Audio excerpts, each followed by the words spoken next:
Assalamualaikum warahmatullahi wabarakatuh. Baik, hari ini saya akan menjelaskan tentang perkembangan dari surat kabar.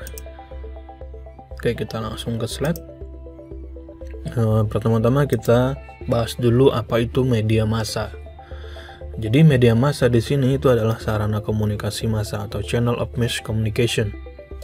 Jadi sebuah sarana berkomunikasi untuk massa atau orang banyak ya, seperti itu. Kemudian komunikasi massa sendiri itu artinya proses penyampaian pesan, gagasan, atau informasi kepada orang yang banyak atau publik secara serentak. Jadi media massa di sini adalah penyampaian informasi atau pesan atau gagasan itu kepada orang banyak secara serentak. Jadi pada saat yang sama itu disampaikan pesan tersebut. Nah, ini adalah media massa ya. Kemudian ciri-ciri karakteristik dari media massa itu adalah disebarluaskan kepada khalayak ramai pasti ya, atau publisitas. Kemudian universalitas atau isinya itu bersifat umum. Jadi informasinya itu buat kalangan luas lah, seperti itu. Kemudian dia diterbitkan secara tetap dan berkala. Jadi media massa itu dia biasanya ada jadwal-jadwalnya dalam penyampaian informasinya, perioditas ya. Kemudian kontinuitas, berkesinambungan, jadi dia terus menerus.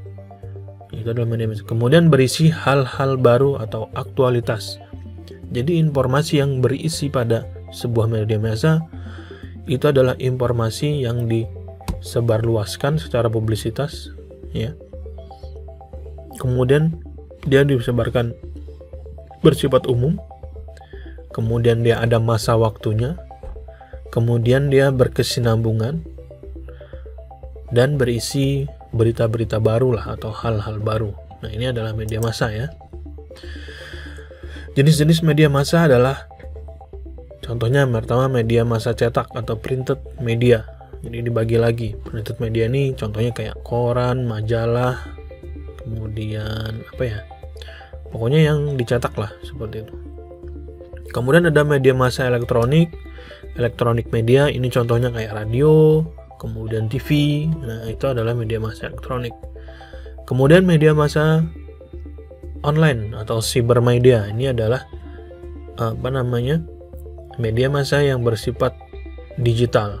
Contohnya kalau kita bisa lihat itu ada kompas.com kayak webnya ya. Kemudian ada beberapa berita-berita yang dipublish secara digital lah, seperti di internet. Nah, ini adalah media online. Nah, yang termasuk media elektronik tadi yang saya sebutkan, radio, televisi, film. Kemudian berdasarkan formatnya terdiri dari koran atau surat kabar. Ini untuk yang media massa cetak ya. Itu bisa koran atau surat kabar, tabloid, newsletter, majalah, buletin, dan buku. Sedangkan media online ini adalah website yang berisikan informasi aktual layaknya media cetak. Jadi kalau kita lihat sekarang itu perusahaan-perusahaan media massa itu dia selain membagikan informasinya lewat media cetak, dia juga biasanya lewat online-nya juga ada. Nah, jadi lebih luas lagi cakupannya. Kalau misalnya media cetak itu untuk di lokal, kemudian media massa elektronik dan media online ini untuk expand ke informasinya ke lebih banyak lagi. Kan kalau online bisa diakses dari seluruh dunia. Kemudian kalau menggunakan media elektronik dia lebih banyak audiensnya. Tidak lokal saja tapi bisa nasional ya. Nah, ini adalah media massa. Kemudian perkembangan media cetak nih. Yang pertama, perkembangan media cetak ini dimulai dari pengenalan kertas oleh Cina. Nah, ini yang sebelumnya sudah saya jelaskan juga ya, memang Cina itu peradabannya tinggi. Nah, ini mereka menciptakan bentuk kertas dari penumbukan secara bersamaan dengan jenis tanaman yang berbeda, kain dan air, lalu dengan proses pengeringan pada layar yang terbuat dari bambu. Nah, jadi kertas itu diciptakan dari itu. Ya, dari tanaman berbeda, habis itu kain dan air lalu dicampur kemudian dikeringkan. Kemudian pada tahun 1900 sampai 1800 sampai 900 sebelum Masehi ya, Eksperimen percetakan awal dilakukan di Timur Tengah, lalu dikembangkan oleh Venesia, Yunani, dan Romawi. Ini sejarahnya. Pada tahun 1455, Johannes Gutenberg dari Jerman menemukan jenis mesin penggerak dan pencetak pertama. Gutenberg ini mulai mencetak untuk Bible ya. Jadi sejarahnya itu memang dicetak untuk Bible-nya. Ini menggunakan teknologi yang ditemukannya. Nanti adalah sebuah mesin press, nanti akan ada gambarnya. Media cetak awal ini lebih banyak memperlihatkan perkembangan bentuk penerbitan ketimbang isi media itu sendiri. Jadi kalau media cetak awal itu dia lebih ke yang awal itu tidak mementingkan isinya. Yang penting bentuknya keren ya, seperti itu, dan ada teknologi baru dalam menyebarkan informasi media cetak. Nah, ini novel adalah bentuk yang lazim karena bisa dicetak secara massal tetapi tetap murah. Perkembangan awal terlihat dari penggunaan daun atau tanah liat sebagai medium bentuk media sampai percetakan. Jadi kalau saya dulu pernah diceritakan oleh guru saya ya, waktu SD itu, saya lupa pada saat zaman penjajahan itu kayak di Indonesia itu ya. Walaupun sudah tahun 1900-an, itu nulis masih di batu seperti itu. Jadi di batu, saya lupa batu apa namanya. Jadi dulu itu guru saya cerita dia kalau sekolah itu pakai batu itu. Jadi kalau dia belajar ditulis di batu, nanti kalau sudah habis batunya itu dihapus. Nah ini jadi harus segera dihafal.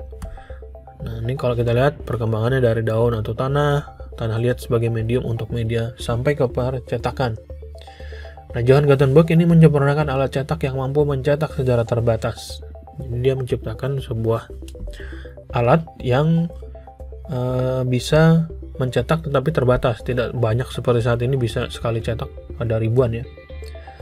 Tapi buku atau manuskrip hanya bisa dibaca oleh sementara orang atau tidak semua orang bisa membaca. Nah, jadi dahulu untuk alat cetak ini buku atau manuskrip itu hanya bisa dibaca oleh sementara atau sebagian orang ya. Di sini maksudnya adalah mungkin di kalangan bangsawan saja atau seperti orang-orang kaya lah seperti itu. Karena mungkin harganya yang mahal ya. Kalau sekarang kan kalau kayak koran itu kan dia bisa terjangkau lebih ke masyarakat di kalangan yang bawah, seperti tidak hanya di kalangan atas saja. Kunci perkembangan media cetak ini adalah melek huruf atau kemampuan untuk baca tulis. Jadi hanya memang orang yang bisa membaca saja ya, atau kaum elit. Makanya ini tadi jadi bisa dibaca hanya untuk sebagian orang. Karena kalau dulu kan pendidikan itu biasanya hanya bisa ditempuh oleh orang-orang yang orang-orang kaya lah dan mampu seperti itu. Nah, bahasa yang berkembang, punahnya beberapa bahasa pokok, bahasa Latin misalnya, perkembangan pendidikan pada abad 14 juga mendorong perkembangan orang yang melek huruf. Perkembangan sosial pun mendorong kemampuan baca tulis orang kebanyakan, sehingga perkembangan dramatis media cetak pun semakin luas. Nah, jadi dengan perkembangan sosial, kemudian banyak orang yang sudah mulai melek membaca dan berpendidikan, ini membuat media cetak itu semakin luas. Jadi semakin banyak orang yang bisa menggapainya atau membacanya, tidak hanya di sebagian orang.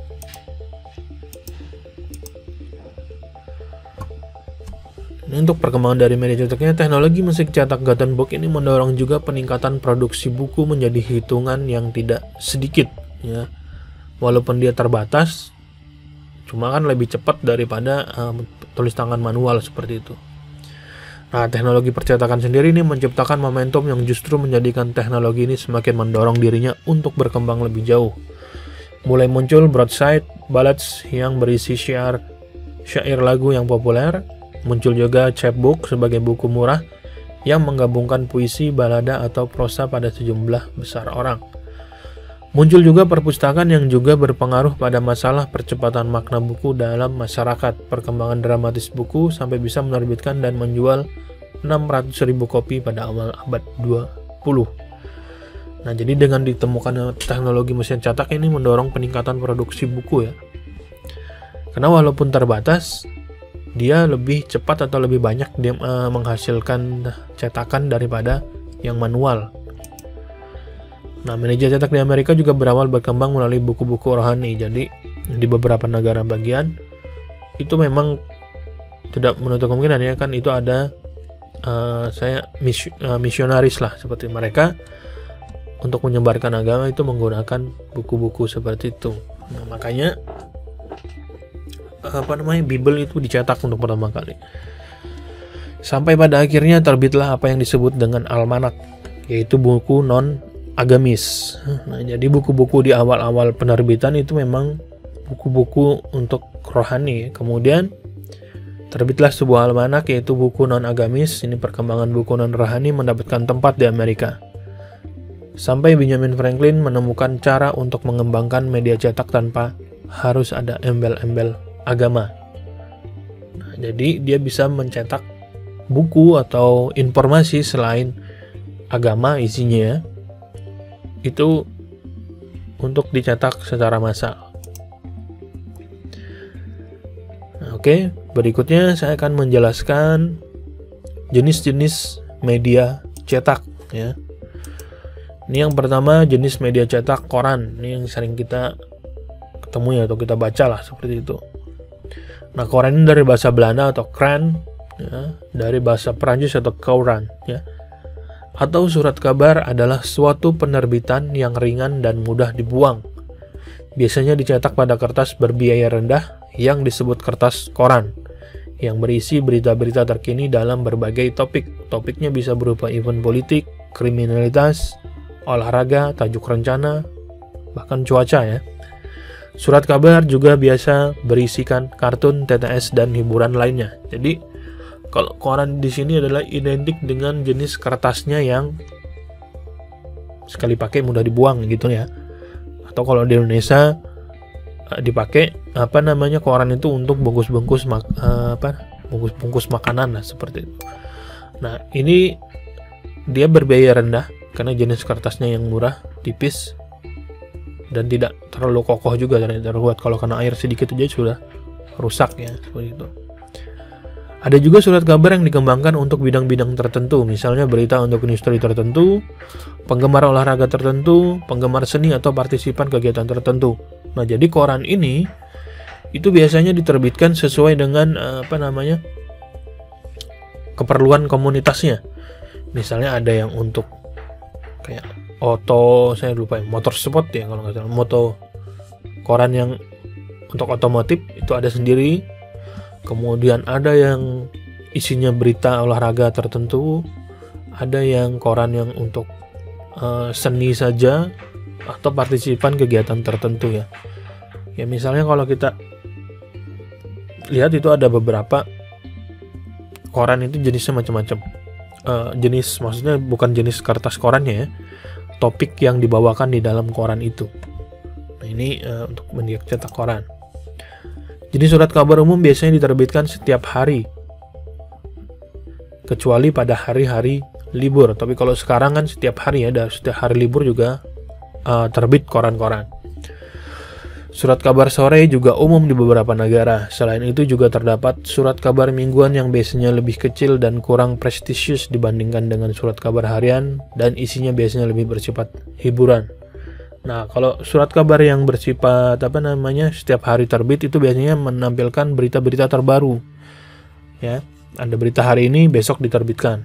Atau mungkin beritanya malam itu baru dapat berita, bisa juga diterbitkan di pagi. Jadi orang itu update terus. Kemudian kalau yang surat kabar mingguan itu biasanya lebih kecil dan kurang prestisius. Dia hanya dikhususkan untuk bersifat hiburan. Ya misalnya kayak majalah atau koran-koran motor otomotif itu biasanya mingguan kalau yang saya tahu. Kalau kayak yang koran Kaltang Pos, nah itu kan harian ya. Nah ini bedanya. Ini kebanyakan negara mempunyai setidaknya satu koran surat kabar nasional yang terbit di seluruh bagian negara. Di Indonesia contohnya adalah Kompas. Nah, Kalteng Pos itu termasuk Sukranto, Kompas Group ya kalau nggak salah. Nah, ini pemilik surat kabar atau sang penanggung jawab adalah sang penerbit. Orang yang bertanggung jawab terhadap isi surat kabar tersebut disebut editor.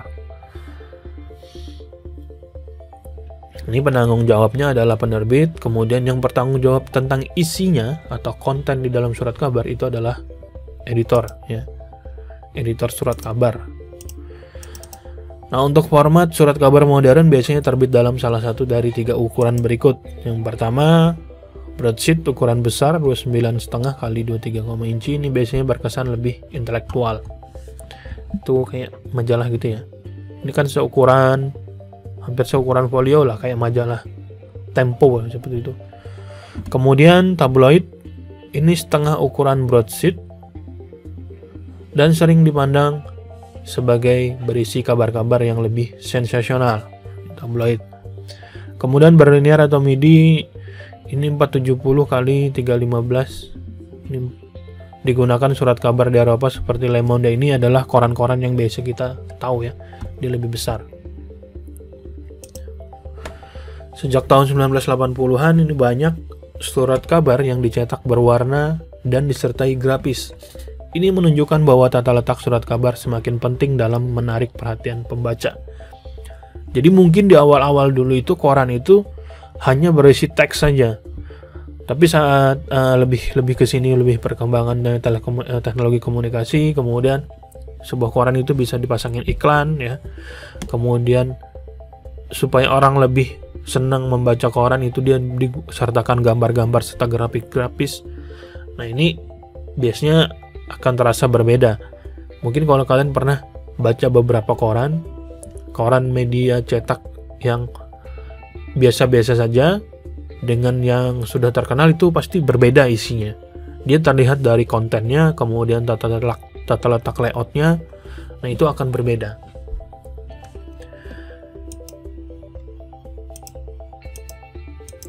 Kemudian ada istilah oplah. Oplah ini adalah jumlah kopi surat kabar yang dijual setiap harinya disebut oplah dan digunakan untuk mengatur harga periklanan. Nah, jadi harga periklanan ini kan berbanding lurus dengan berapa sih biaya produksi mereka. Nah, untuk menutupi biaya produksi mereka perlu iklan. Nah, harga iklannya ini diatur dari situ. Jadi supaya mereka untung dan tidak rugi. Nah, ini ada perhitungannya. Nah, kalau di sini oplah itu adalah surat kabar yang dijual setiap hari. Nah, jadi misalnya dalam sehari itu bisa menjual 1000 kopi surat kabar, dia berarti ada 1000 oplah ya. Nah, seperti itu, ini istilah di koran ya.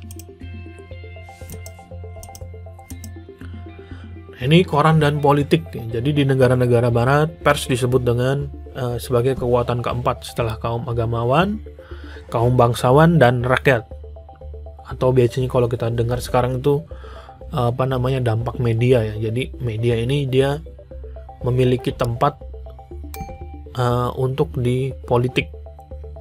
Nah, istilah ini pertama kali dicetuskan oleh Thomas Carlyle ya, ini pada paruhan pertama abad ke-19. Hal ini menunjukkan kekuatan pers dalam melakukan advokasi dan penciptaan isu-isu politik. Karena itu tidak mengherankan bila pers sering ditakuti atau malah dibeli oleh pihak yang berkuasa. Nah, jadi di sini pers atau media massa itu adalah berbagai pedang bermata dua lah, seperti itu. Dia bisa ditakutin, orang bisa takut karena media massa ini bisa menyebarkan isu-isu gitu. Misalnya berita ini yang menyangkut kepentingan orang, itu bisa dipublish di media massa, semua orang bisa tahu. Nah, ini biasanya yang sering ditakutin. Atau malah dibeli, jadi dimanfaatkan. Jadi dengan memanfaatkan media cetak untuk menjual citra diri dia sendiri oleh pihak-pihak yang berkuasa. Nah, di sini ini ya kekuatan dari media cetak itu sendiri. Jadi dia punya tempat tersendiri lah, seperti itu. Di Indonesia, pers telah lama terlibat dalam dunia politik. Di masa penjajahan Belanda, pers ditakuti sehingga pemerintah mengeluarkan Hassazai artikelen yaitu undang-undang yang mengancam pers apabila dianggap menerbitkan tulisan yang menaburkan kebencian terhadap pemerintah. Nah, jadi di zaman penjajahan Belanda itu juga ini ya, ditakuti juga untuk menaburkan kebencian terhadap pemerintah. Sama seperti saat ini ya, misalnya kalau orang di media massa atau di media sosial saat ini dia menyebarkan isu-isu tentang kebencian terhadap pemerintahan, kemudian atau hoax tentang pemerintah, itu akan dijerat dengan ada undang-undangnya. Kalau sekarang kan undang-undang ITE ya, Undang-Undang Informasi dan Teknologi Informasi. Nah, ini makanya diatur juga. Pada masa Orde Lama banyak penerbitan pers yang diberangus oleh Presiden Soekarno. Namun Bredel pers paling banyak terjadi di bawah pemerintahan Soeharto. Akibatnya banyak wartawan yang harus menulis dengan sangat berhati-hati. Atau sebaliknya, wartawan menjadi tidak kritis dan hanya menulis untuk menyenangkan penguasa. Nah, ini makanya ada undang-undang kebebasan pers gitu ya. Nah, ini cikal bakalnya nih. Tapi kini surat kabar atau koran semakin banyak beredar, baik koran nasional maupun koran lokal. Penulisnya pun kini jauh lebih bebas menggunakan kata-kata yang semaunya para wartawan saja. Terkadang bahasa yang digunakan ini agak memojokkan, bahkan ada koran yang menggunakan bahasa yang sangat kurang sopan.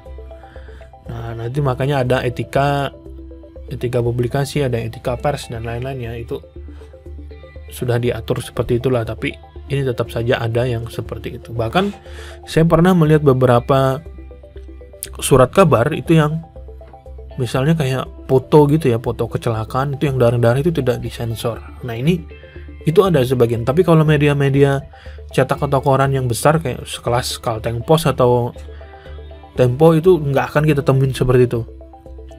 Itu gambar-gambar yang mengandung kekerasan atau darah yang berbau-bau seperti itu ya, itu pasti diburamkan atau disensor. Tapi saya waktu itu ada beberapa menemukan koran-koran lokal itu yang seperti itu. Nah, ini sebenarnya ada kode etik sendiri. Ada hal yang harus kita tampilkan dan ada hal yang tidak harus ditampilkan gitu. Kalau misalnya itu menimbulkan gangguan orang, atau misalnya orang melihatnya menjadi gimana gitu ya, itu harusnya tidak diterbitkan lah seperti itu.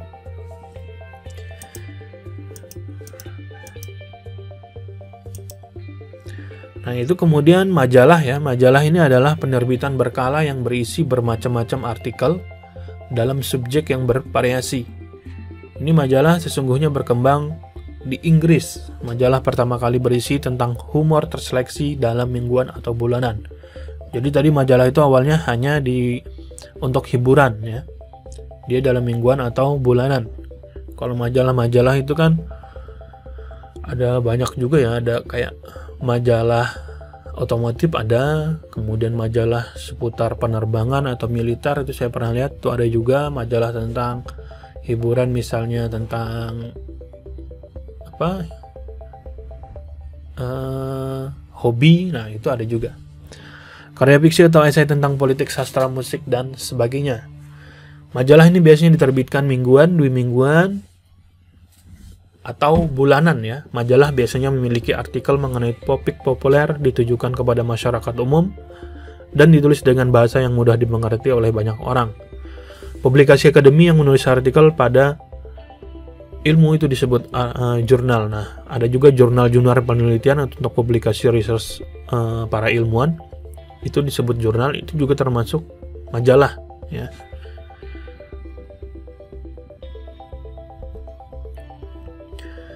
Nah, majalah ini juga terdiri dari macam kategori. Ada majalah untuk wanita, majalah pencinta olahraga, majalah anak-anak. Jadi sesuai topiknya.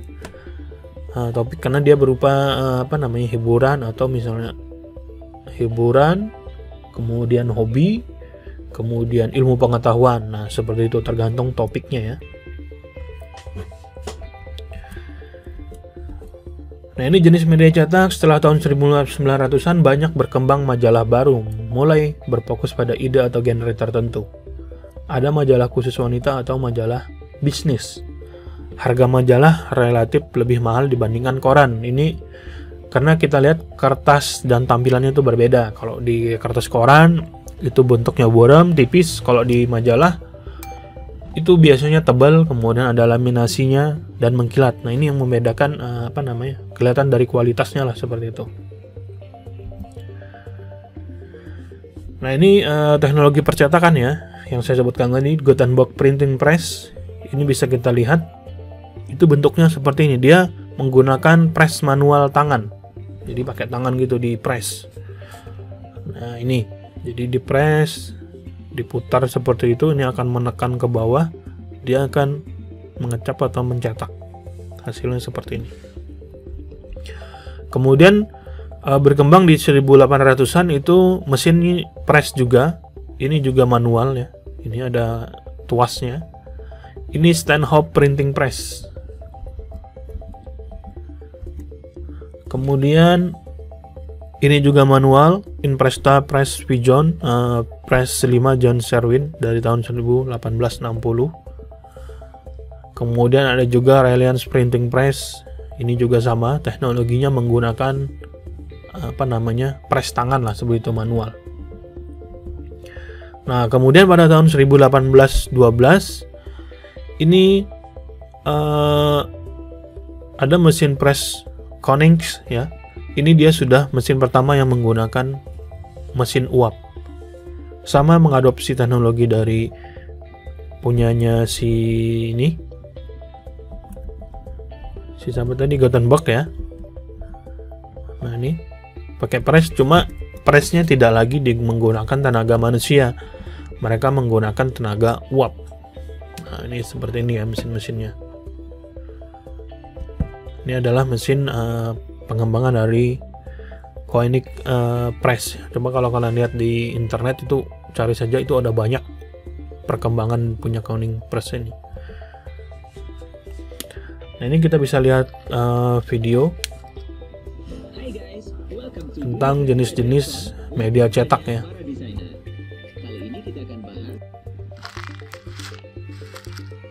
Hai guys, welcome to duniagrafika.com, web portalnya para desainer. Kali ini kita akan bahas mengenal jenis mesin cetak. Untuk teman-teman yang ingin mencoba belajar memahami ini ada video ya untuk kertas kosong hingga menjadi kertas menampilkan tentang jenis-jenis percetakan atau mesin cetak. Bagaimana kita bisa tonton videonya. Nah, ada beberapa jenis cetak yang perlu kita ketahui, seperti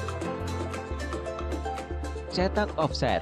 Cetak offset adalah jenis cetakan yang membutuhkan beberapa proses dari desain, perhitungan kertas, jenis kertas, ukuran kertas, hingga pembelian kertas sesuai dengan kebutuhan kita, yang dilanjut dengan proses pembuatan plat cetak yang akan dipakai untuk mencetak kertas di atas mesin offset. Cetak plotter.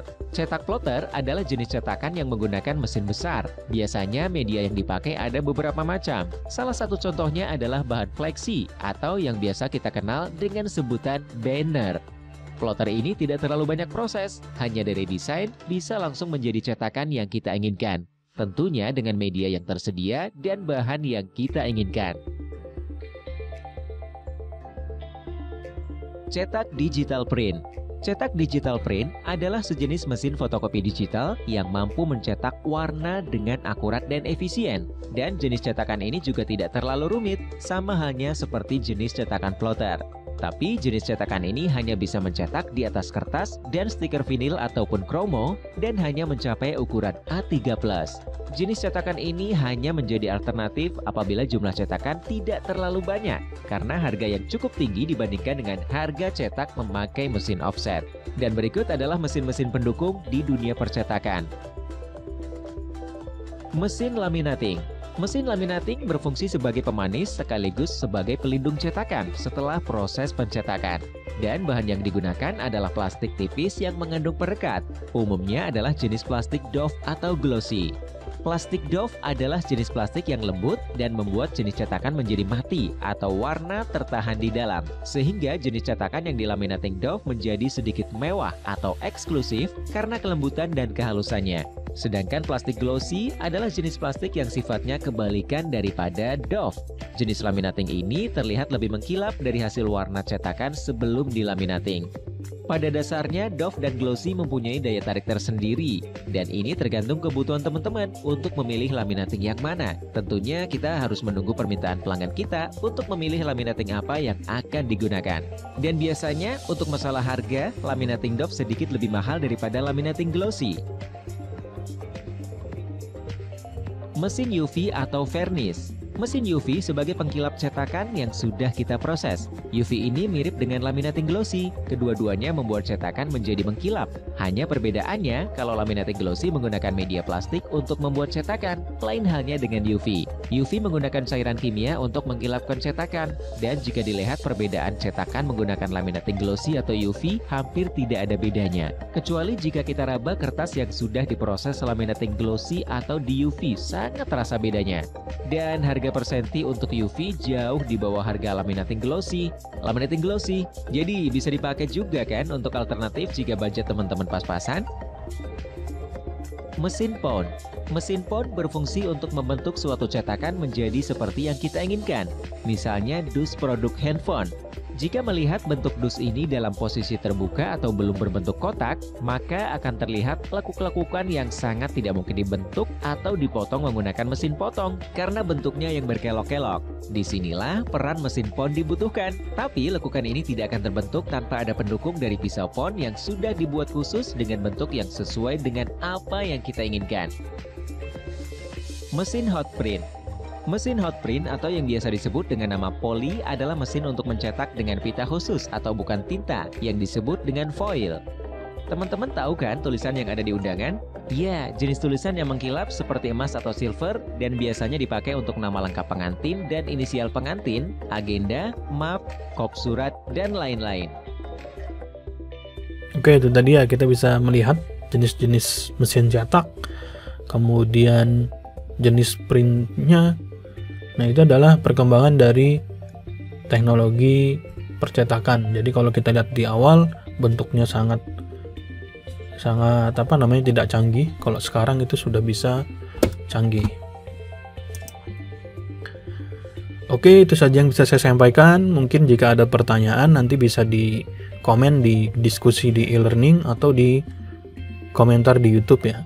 Oke, terima kasih atas perhatiannya. Assalamualaikum warahmatullahi wabarakatuh. Selamat beraktivitas dan semoga semuanya sehat selalu.